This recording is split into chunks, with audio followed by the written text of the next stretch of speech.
안녕하세요. 유순입니다. 당신의 삶에 명상이 필요할 때 3부 함께 하겠습니다. 상상 속의 연인이라는 내용이 재미있어서 알려드릴게요. 이분이 사찰을 몇 군데 옮겨 다니셨는데 대부분 절이 일반인의 출입을 금하지만 가끔은 일주일 정도의 명상 수련을 참여하도록 허용할 때가 있었다고 합니다. 이런 수련은 참가자들의 마음을 흐트러뜨릴 요소를 가능한 한 최소화하기 위해서 무건수행으로 치르는 게 원칙이래요.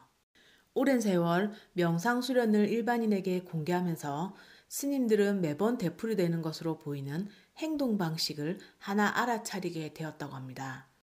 명상 수련을 위해 남자와 여자가 한 자리에 모이면 두리번거리다가 역시 두리번거리는 다른 이성과 눈을 마주친대요. 단체 명상이 끝나고 각자의 방으로 돌아가 명상을 하다 보면 남자는 자기랑 눈 마주친 여자를 떠올린대요. 그 여자를 떠올리면서 무건수행이 끝나면 데이트해야지 하는 마음까지 먹는데요. 그 남자와 눈을 마주친 여자는 그 역시 방으로 돌아가 그 남자와의 연애를 떠올린대요. 그 뒤부터는 그 남자와 여자는 틈나는 대로 서로 슬쩍슬쩍 훔쳐보고 나머지 시간 동안에는 그날의 눈맞춤을 토대로 이야기에 살을 붙여 나간다는 거예요.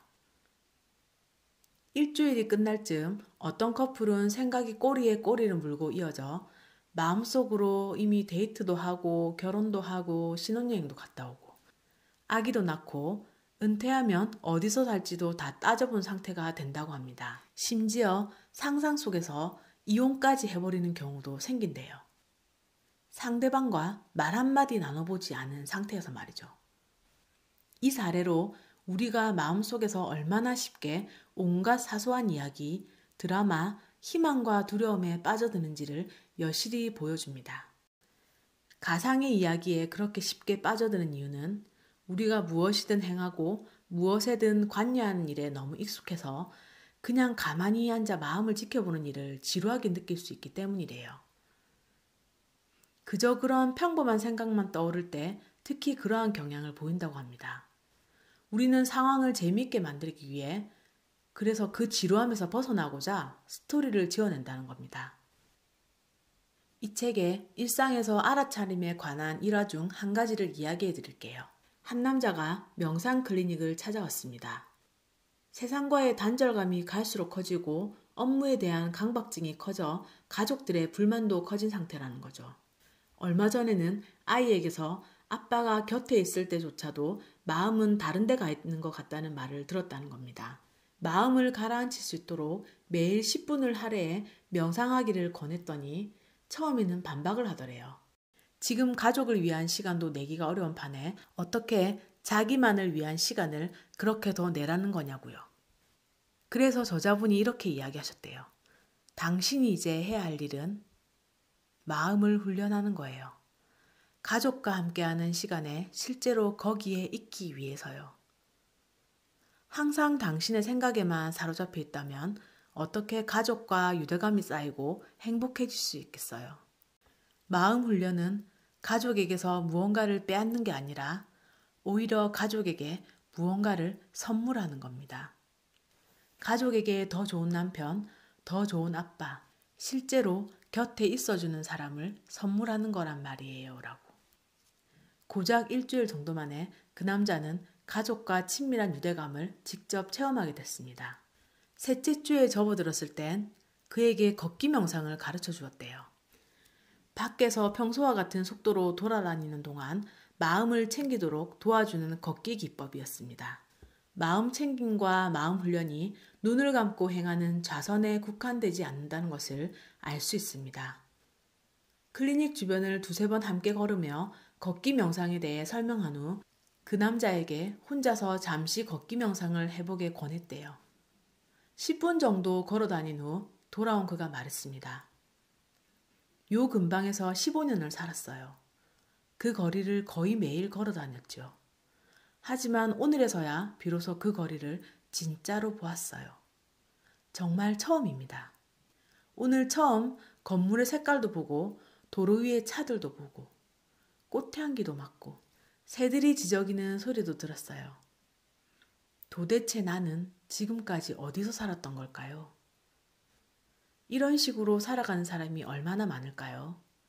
과거의 기억에 사로잡히고 미래의 계획에 골몰하느라 바로 지금 자신의 주변에서 펼쳐지는 삶은 알아차리지 못한 채 살아가는 사람들 말이에요. 늘 그저 평범하게 느껴지는 탓에 우리는 그것을 당연시하게 됩니다. 부모가 아이랑 같은 공간에 함께 있다고 정말 함께 시간을 보낸 거라 할 수 있을까요? 아이는 부모를 바라보는데 부모는 다른 걱정에 마음을 빼앗겨 있거나 다른 생각을 하고 있다면 아이들은 함께 있다고 느끼지 못하더라고요. 하루 24시간 중 짧게라도 온전히 아이의 눈이 향하는 곳에 내 눈과 마음이 향하고 그 순간을 온전히 경험할 때 아이들은 부모가 함께 시간을 보낸다고 느끼는 것 같습니다.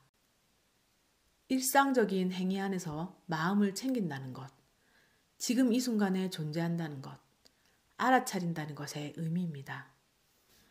제가 일상의 알아차림에 관한 몇 가지를 물어볼 거예요. 듣고 알아차린 게 있으신지 한번 생각해 보시기 바랍니다. 당신은 오늘 샤워를 할 때 물의 따스함을 자각했나요? 당신은 오늘 아침 식사에서 맛과 질감을 알아차렸나요? 오늘 양치질을 할 때 치약의 향을 알아차렸나요? 오늘 처음 의자에 앉았을 때 의자를 누르는 몸의 무게를 알아차렸나요? 오늘 거리를 걸을 때 피부를 스치는 바람의 느낌을 자각했습니까? 오늘 밖에서 새의 울음소리를 알아차렸습니까? 오늘 주변 사람들의 스킨 로션이나 향수 냄새를 알아차렸습니까? 오늘 오후에 커피나 차, 음료의 맛을 자각했습니까? 오늘 걸을 때 바닥을 누르는 발의 감각을 알아차렸습니까? 오늘 신체 각 부위의 서로 다른 온도를 자각했습니까? 전에는 결코 알아차리지 못한 것 중에서 오늘 처음 알아차린 것이 하나라도 있습니까? 있었다면 무엇인가요? 오늘은 당신의 삶에 명상이 필요할 때 마지막 시간이었습니다.